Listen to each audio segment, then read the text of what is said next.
Hello students, this is doctor Radhika.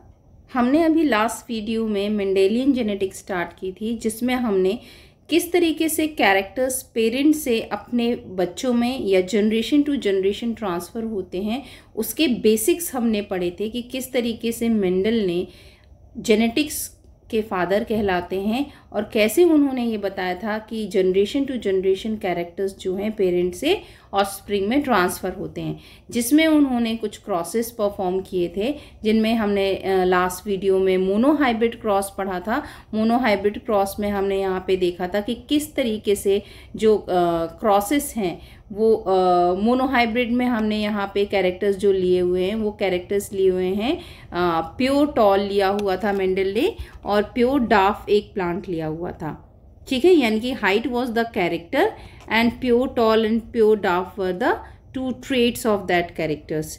उसमें जब gametes जो हैं फॉर्म होते हैं, उनके जो पॉसिबल टाइप्स ऑफ गैमीट्स थे वो थे capital T from the pure tall plant and small T from the pure dwarf plant, ठीक है। अब ये गैमीट्स जो हैं जब फ्यूज़ होते हैं और जो पहली जनरेशन यहाँ पे आती है, उसका जो फिनोटाइप था वो मेंडल ने देखा कि वो टॉल था, ठीक है। तो फर्स्ट फिलियल जनरेशन जो थी प्लांट्स की, यानी कि पहली जनरेशन जो आई, उसका जो फिनोटिपिक था उसमें सिर्फ टॉल कैरेक्टर ही शो हो रहा था, डाफ कैरेक्टर शो नहीं हो रहा था, ठीक है। उसके बाद में वो ये जानना चाहते थे कि इसके अंदर क्या डाफ के भी कैरेक्टर्स प्रेजेंट हैं, शायद वो इस जनरेशन में शो नहीं हो रहे हैं, हिडन हैं। तो उन्होंने इस प्लांट को फिर से सेल्फ पॉलिनेट करवाया, सेल्फिंग करवाई इसमें। तो इसमें नेक्स्ट जनरेशन में जो प्लांट्स आए हैं तो उसमें उन्होंने देखा कि टॉल और डाफ दोनों तरीके के प्लांट्स जो हैं उन्हें उसके बाद में नेक्स्ट जनरेशन यानी कि F2 जनरेशन में देखने को मिलता है, ठीक है। उसमें भी उन्होंने देखा कि 3 जो टाइप्स के प्लांट थे वो टॉल थे और 1 जो प्लांट था वो डाफ था, यानी कि 3:1 का यहाँ पे उन्होंने जो है जनरेशन उनको मिलती है। उसके बाद में वो ये आइडेंटिफाई करवाना चाहते थे कि क्या ये जो 3 टॉल कॉम्बिनेशन में जो प्लांट्स हैं ये प्योर हैं या हाइब्रिड्स हैं, ठीक है। तो उन्होंने F2 जनरेशन को फिर सेल्फिंग कराई और इस सेल्फिंग में उन्होंने क्या देखा है, इस सेल्फिंग में वो ये देखते हैं कि स्मॉल टी को वो फिर से सेल्फ कराते हैं उसी के साथ में। तो प्योर जितने भी यहाँ पे प्लांट्स अब आते हैं तो वो सारे डाफ ही आते हैं, जिससे कि ये क्लियर हो जाता है कि प्योर डाफ या प्योर रेसेसिव यहाँ पे कैरेक्टर है। उसके बाद में इन्होंने यहाँ पे 3 जो रेशियो में यहाँ पे प्लांट्स उनको मिले थे जो टॉल थे, इनको फिर से सेल्फिंग कराई। तो यहाँ पे एक प्लांट को कराते हैं जब सेल्फिंग जो कि प्योर टॉल था, तो उसकी जनरेशन प्योर टॉल आती है, तो उसका रेशियो 1 हो जाता है। फिर उनके पास में जो हाइब्रिड्स प्लांट्स थे उन हाइब्रिड्स को उन्होंने सेल्फिंग कराई। तो सेल्फिंग कराने से उनको टॉल प्लांट और डाफ प्लांट दोनों ही तरीके के प्लांट्स वहाँ पे उनको मिलते हैं। तो ये दोनों तरीके के प्लांट्स मिलने से उन्हें ये समझ में आया कि इस ग्रुप में जो ये टॉल था F2 में, इसके पास में टॉल के साथ में डाफ कैरेक्टर्स भी हैं, यानी कि प्योर टॉल भी है और हाइब्रिड्स भी हैं, ठीक है, जो टॉल भी दे रहे हैं और डाफ कैरेक्टर भी दे रहे हैं। तो इसका रेशियो फिर इन्होंने दिया 2। तो यहाँ पे जीनोटिपिक रेशियो मोनोहाइब्रिड क्रॉस का आता है 1:2:1, यानी कि 1 प्योर टॉल 1 प्योर यहाँ पे डाफ और 2 जो हैं होते हैं वो होते हैं यहाँ पे हाइब्रिड्स।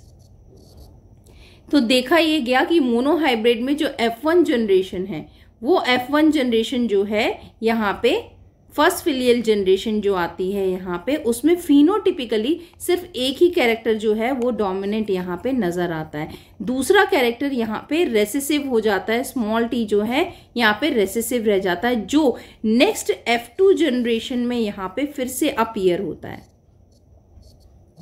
ठीक है। तो ये मोनोहाइब्रिड के क्रॉसेस में फिनोटिपिक रेशियो जो होगा वो होगा 3:1, means 3 tall and 1 dwarf, okay. And genotypic will be 1:2:1, यानी कि एक प्योर टॉल होगा, एक प्योर डाफ होगा और 2 जो होंगे वो हाइब्रिड्स होंगे, ठीक है। तो मोनोहाइब्रिड क्रॉस का जो रिजल्ट आता है उसमें ये समझ में आता है कि मोनोहाइब्रिड क्रॉस में सिर्फ एक ही कैरेक्टर जो है वो F1 जनरेशन में यहाँ पे देखने को आपको मिल रहा है। यहाँ पे F1 जनरेशन आप देख रहे हैं, F1 जनरेशन में सिर्फ एक ही कैरेक्टर यहाँ पे शो हो रहा है, यानी कि टॉल। ठीक है, बट F2 जनरेशन में दोनों कैरेक्टर्स आपको यहाँ पे मिलेंगे, यानी कि टॉल भी मिल रहा है F2 जनरेशन में एंड डाफ भी मिल रहा है। दूसरी बात यहाँ पे ये है कि F2 जनरेशन में जो हिडन कैरेक्टर था, यानी कि ये डाफ वाला, F1 जनरेशन में जो हिडन कैरेक्टर था वो जो है वो यहाँ पे F2 जनरेशन में फिर से अपीयर हो जाता है। ठीक है, तो ये था मोनोहाइब्रिड क्रॉस। इसके बाद में मेंडल्स ने 3 लॉ प्रपोज किए मोनोहाइब्रिड क्रॉस के बाद में, जिसमें उनका पहला लॉ था law of unit and paired factors. इसमें उन्होंने ये बताया कि किस तरीके से हेरिडिटी कैरेक्टर्स जो होते हैं वो एक पेयर ऑफ फैक्टर्स से कंट्रोल्ड होते हैं। ठीक है, ये पेयर ऑफ फैक्टर्स जो होंगे वो क्या होंगे, आपके ट्रेट्स होंगे। ट्रेट्स में आइदर वो होमोजाइगस कंडीशन में होंगे, आइदर वो हेट्रोजाइगस कंडीशन में होंगे किसी भी कंडीशन में, या फिर वो रेसेसिव भी हो सकते हैं। तो ये पेयर ऑफ फैक्टर्स जो हैं या पेयर्स ऑफ एलील्स जो हैं ये किसी भी हेरिडिटी कैरेक्टर को कंट्रोल करते हैं। एग्जाम्पल पे अगर हम देखें कि हाइट ऑफ प्लांट, तो प्लांट की हाइट में यहाँ पे आपको 2 जो हैं ट्रेट्स मिलते हैं, एक टॉल और एक मिलता है डाफ। ठीक है, अब ये टॉल और डार्कनेस को क्रिएट करने के लिए यहाँ पे ट्रेट्स कितने कॉम्बिनेशन में हो सकते हैं। अगर कैपिटल टी का पेयर है तो a pair of factors for pure tall. ठीक है, अगर प्योर स्मॉल और स्मॉल टी है तो ये जो पेयर है फैक्टर्स का it will be for pure dark plant.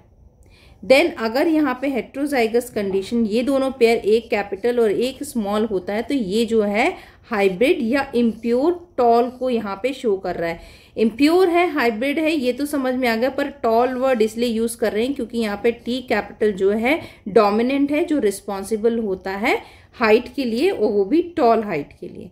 ठीक है, तो इस तरीके से आप यहाँ पे देख सकते हैं कि क्रोमोसोम्स में ये यहाँ पे होमोलोगस क्रोमोसोम शो किए हुए हैं, और होमोलोगस क्रोमोसोम में ये जो पेयर हैं, पेयर ऑफ एलील्स हैं या ट्रेट्स हैं, ये यहाँ पे किस तरीके से प्रेजेंट है। जैसे यहाँ पे कैपिटल टी होमोलोगस क्रोमोसोम में प्रेजेंट है, तो ये पेयर ऑफ फैक्टर्स हो गए यहाँ पे।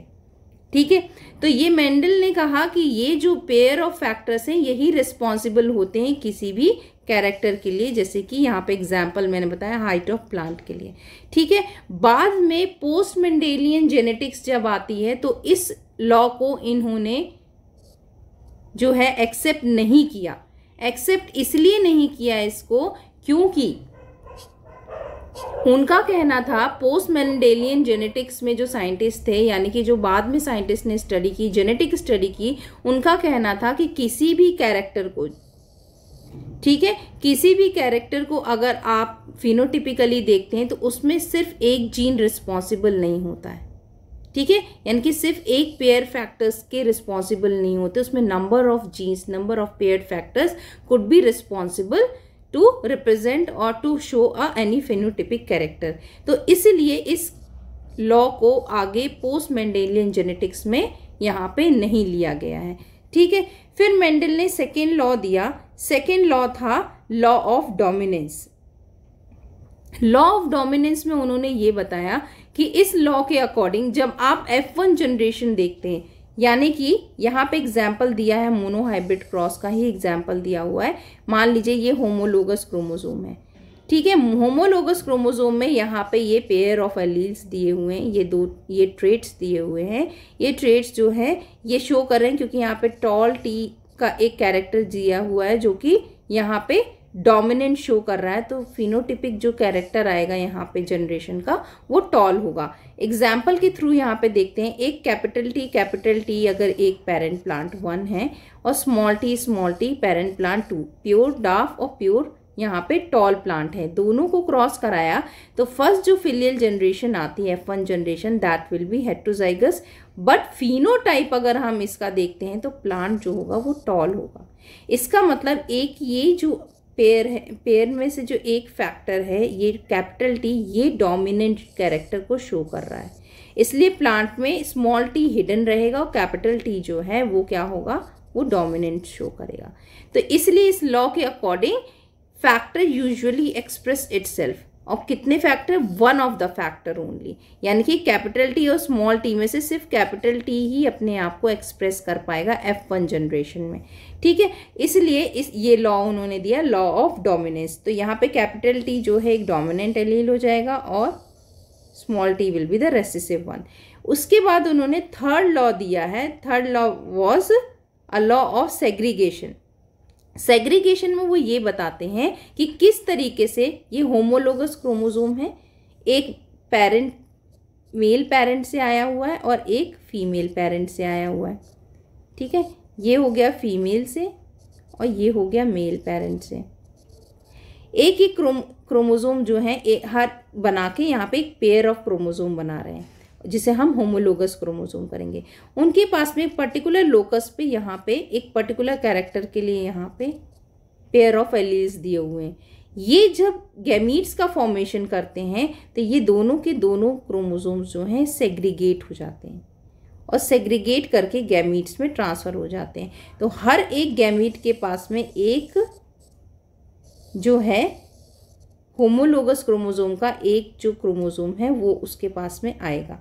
ठीक है, जिसके पास में एक एक ट्रेट जो है वो प्रेजेंट होगा। तो इसलिए यहाँ पे कहा गया है कि ड्यूरिंग गैमीट फॉर्मेशन, जब गैमीट्स बनते हैं तो according to the law each trait segregate, यानी कि यहाँ पे एक ट्रेट जो है यहाँ पे सेग्रीगेट होके हाफ हाफ यहाँ पे चला गया है और ये दोनों गैमीट के पास में सिंगल सिंगल फैक्टर जो है वो अवेलेबल है। सिंगल इसके पास में टी है, सिंगल इसके पास में टी है। ठीक है, ये गैमीट्स आगे जाके फ्यूज करके फिर ये दोनों पेयर्स बनाएंगे। ठीक है, इसके बाद में मेंडल ने क्या किया है, पहले तो उन्होंने मोनोहाइब्रिड क्रॉस में चेक किया कि क्या सिंगल कैरेक्टर किस तरीके से ट्रांसफर होते हैं, पर वो ये देखना चाहते थे क्या एक से ज़्यादा कैरेक्टर्स एक साथ ही जो है ट्रांसफ़र होते हैं, इनहेरिट होते हैं, या वो इंडिपेंडेंटली इनहेरिट होते हैं। तो उसके लिए उन्होंने डाई हाइब्रिड क्रॉस लगाया। डाई हाइब्रिड क्रॉस में उन्होंने क्या किया है, डाई हाइब्रिड क्रॉस में उन्होंने दो कैरेक्टर्स यहाँ पे लिए हुए हैं। ठीक है, एग्जाम्पल में यहाँ पे देखते हैं कि पेरेंट वन जो है उसके पास में एक राउंड सीड है जो कि येलो कलर के साथ में या येलो कॉटलेडन के साथ में। दूसरा पेरेंट जो है वो प्योर यहाँ पे रिंकल्ड और ग्रीन जो सीड्स हैं वो लिए हैं। ये यहाँ पे डोमिनेंट शो कर रहा है और यहाँ पे ये रेसेसिव कैरेक्टर को शो कर रहे हैं। अब इन दोनों पेरेंट प्लांट को जब क्रॉस कराते हैं तो पॉसिबल यहाँ पे जो गैमीट्स बनते हैं, ठीक है, तो F1 जनरेशन जो बनने वाली है कैपिटल आर, यहाँ से इस पेरेंट से कैपिटल आर, ये कैपिटल आर आएगा। ठीक है, यहाँ से कैपिटल जो है स्मॉल आर आने वाला है दूसरे पेरेंट से, फिर पहले पेरेंट से जो सेकंड कैरेक्टर का येलो वाला है वो आएगा, देन उसके बाद में दूसरे पेरेंट से ये स्मॉल जो कैरेक्टर है ग्रीन का वो यहाँ पे आएगा। तो पॉसिबली अगर देखा जाए तो यहाँ पे गैमीट्स कितने बनते हैं, यहाँ पे एक कैपिटल आर और कैपिटल वाई, यानी कि राउंड और येलो। फिर उसके बाद में ये पॉसिबिलिटी हो सकती है कि ये रिंकल्ड और येलो सीड दें, या फिर राउंड या ग्रीन सीड दें, या रिंकल्ड और ग्रीन सीड दें। ये चारों तरीके की पॉसिबिलिटी हो सकती है, जो जीन्स की जो कॉम्बिनेशंस की है वो चारों तरीके की बन सकती है। अब क्या किया है, पर यहाँ पे जो F1 का फिनोटाइप आ रहा है, यानी कि देखने में सीड कैसा दिखेगा, वो दिखेगा आपको राउंड एंड येलो, राउंड और येलो ही दिखेगा। ठीक है, ओके, क्योंकि राउंड का आर कैपिटल यहाँ डोमिनेंट है और वाई का येलो यहाँ पे डोमिनेंट हो रहा है, इसलिए phenotype will be round and yellow seed. अब यहाँ पे इसकी फिर सेल्फिंग कराई जाती है, सेल्फ क्रॉस कराया जाता है, ये देखने के लिए कि राउंड और येलो सीड में क्या कोई रेसेसिव कैरेक्टर पेरेंट सेकेंड से आए हैं। ठीक है, तो यहाँ पे ये पॉसिबल गैमीट्स हमने देख लिए, पेरेंट 1 के हो गए, वैसे ही ये पेरेंट 2 के, क्योंकि हमने सेल्फिंग कराई है यहाँ पे, तो एक ही जैसा जेनेटिक कॉम्बिनेशन इनके पास में होगा। अब जब क्रॉस कराते हैं तो इसका कैपिटल R, ठीक है, इसका कैपिटल R हो जाता है, ये हो गया, और यहाँ से कैपिटल R हो गया, दोनों यहाँ पे कैपिटल R हो गए।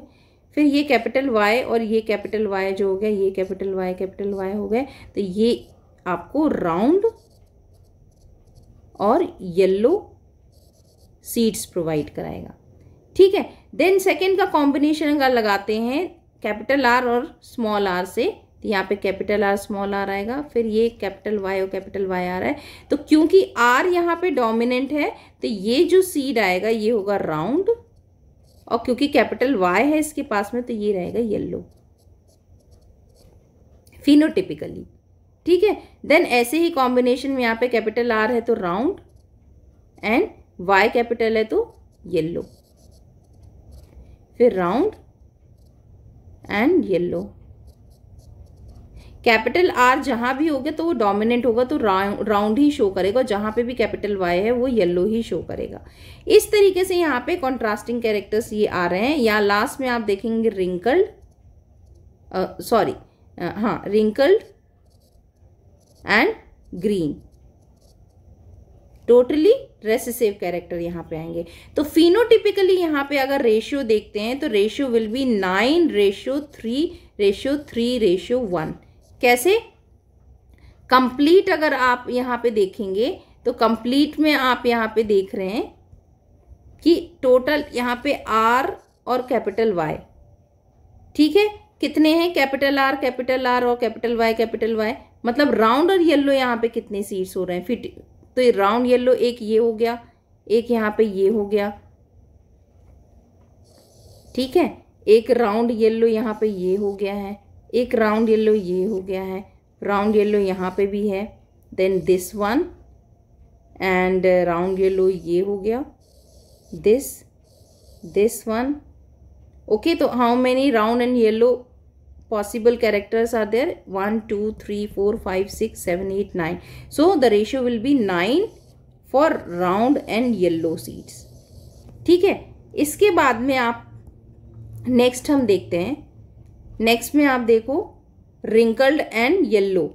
रिंकल्ड में स्मॉल r आएगा and yellow, wrinkled and yellow 1, wrinkled and yellow 2, then wrinkled and yellow 3। Okay, तो 3 यहाँ पे रिंकल्ड एंड येलो के कॉम्बिनेशन बनते हैं। उसके बाद में नेक्स्ट राउंड एंड ग्रीन देखते हैं। तो कैपिटल R और ये green, round and green, round and green and round and green. So the possible ratio will be 3। Okay, then एक आपका अकेला यहाँ पे बचता है, that is round wrinkled and green one, small r and small y, wrinkled and green. तो ratio जो phenotypically आएगा कि प्लांट्स आपके 9 रेशियो में राउंड एंड येलो होंगे, 3 रेशियो में आप देखेंगे कि जो कैरेक्टर्स हैं वो क्या होंगे, रिंकल्ड येलो, 3 में राउंड ग्रीन, और 1 जो होगा रेशियो होगा रिंकल्ड ग्रीन का। तो ये फिनोटिपिकली हो गया। अच्छा, ओके, उसके बाद में इसका जीनोटाइप अगर हमें आइडेंटिफाई करना होगा तो फिर हम इसका जीनोटाइप यहाँ पे देख सकते हैं। जीनोटाइप कैसे देखा है, फिर यहाँ पे सेल्फिंग कराई, सेल्फिंग कराने में ये पता चला कि ये जो 9 राउंड एंड येलो है, ठीक है, ये 9 राउंड एंड येलो में आप देखो, राउंड एंड येलो ये प्योर यहाँ पे डोमिनेंट है, ठीक है। यहाँ पे राउंड एंड येलो जो आ रहा है, यहाँ पे एक रेसेसिव आप R स्मॉल r दे रख रहे हैं, ठीक है। तो ऐसे कितने हैं रेसेसिव वाले, यहाँ पे 2 कॉम्बिनेशंस हैं। फिर यहाँ पे राउंड एंड येलो का जो ये कॉम्बिनेशन है, इसमें आप देखेंगे कि यहाँ पे एक यहाँ पे रेसेसिव इसका ट्रेड दिया हुआ है। ऐसे कॉम्बिनेशन कितने 2 हैं। और फिर इसके बाद में आप देखिए कि एक यहाँ पे रेसेसिव R और एक रेसेसिव ग्रीन इसके पास में, ऐसे 4 कॉम्बिनेशन है। तो जीनोटाइप यहाँ पे क्या हो गया, 1:2:2:4। किसके लिए? 9 के लिए, राउंड एंड येलो के लिए, जो ये फिनोटिपिकली 9 आ रहा था, ठीक है। उसके बाद में आप रिंकल्ड एंड येलो की बात करें तो रिंकल्ड और येलो ये जो है रेसेसिव प्योर, ठीक है ना, recessive pure wrinkled and pure dominant yellow एक तरीके का कॉम्बिनेशन है। और यहाँ पे रिंकल्ड में आप देखेंगे कि प्योर यहाँ पे रिंकल्ड और एक यहाँ पे हाइब्रिड दिखा रहा है येलो के लिए स्मॉल y के साथ में। तो ये आपका रेशियो जीनोटाइप में 1:2 आएगा और फिनोटाइप विल बी 3। देन इसके बाद में राउंड और ग्रीन में अगर देखते हैं तो प्योर राउंड और प्योर ग्रीन में 1 कॉम्बिनेशन है, बट यहाँ पे हाइब्रिड के साथ में जिसमें एक स्मॉल r भी दिया हुआ है वो यहाँ पे 2 कॉम्बिनेशन है। तो total will be 3 for phenotype और 1:2 जो है वो जीनोटाइप आएगा। उसके बाद में जो लास्ट यहाँ पे है एक है प्योर, यहाँ पे आपको रेसेसिव रिंकल्ड और ग्रीन का कॉम्बिनेशन मिलेगा जो कि यहाँ पे फिनोटाइप में और यहाँ पे जीनोटाइप में सिंगल ही है, ठीक है। तो फिनोटिपिकल जो रेशियो होगा वो होगा 9:3:1 और जीनोटिपिक रेशियो देखेंगे तो 1:2:2:4 1:2 1:2 एंड 1 ये होगा जीनोटाइप। यानी कि यहाँ पे अगर फिनोटाइप लिखते हैं तो आप लिखेंगे 9:3:3:1 फॉर अ डाइहाइब्रिड क्रॉस। और जीनोटाइप क्या होगा, इसका जीनोटाइप होगा 1:2:2:4 1:2 1:2 and 1. This will be the genotype ratio and this will be the phenotypic ratio of dihybrid cross. Dihybrid cross के बाद में इन्होंने ये देखा कि आप यहाँ पे देख रहे हैं कि किस तरीके से जो कैरेक्टर्स हैं यानी कि राउंड और येलो का कॉम्बिनेशन, रिंकल्ड और ग्रीन का जो कॉम्बिनेशन है वो किस तरीके से शफल हुआ है, यानी कि इंडिपेंडेंटली वो गैमीट्स में यहाँ पे डिस्ट्रीब्यूशन हुआ है इसका। यानी कि ज़रूरी नहीं कि राउंड के साथ में येलो ही आएगा, राउंड के साथ में ग्रीन भी आ सकता है, रिंकल्ड के साथ ज़रूरी नहीं ग्रीन आए, रिंकल के साथ में येलो भी जा सकता है। तो यहाँ पे जो कैरेक्टर्स हैं ये कैरेक्टर्स गैमीट में इंडिपेंडेंटली असॉर्ट हुए हैं। तो डाइहाइब्रिड क्रॉस के बाद में मेंडल ने यहाँ पे एक जो लॉ है वो फॉर्मुलेट किया और नया लॉ यहाँ पे दिया है, that was the law of independent assortment, ठीक है। इसके अकॉर्डिंग यहाँ पे ये बताया गया है कि हर एक कैरेक्टर इंडिपेंडेंटली डिस्ट्रीब्यूट होता है इनटू देयर गैमीट्स, ठीक है। तो these were the monohybrid and dihybrid crosses given by Mendel.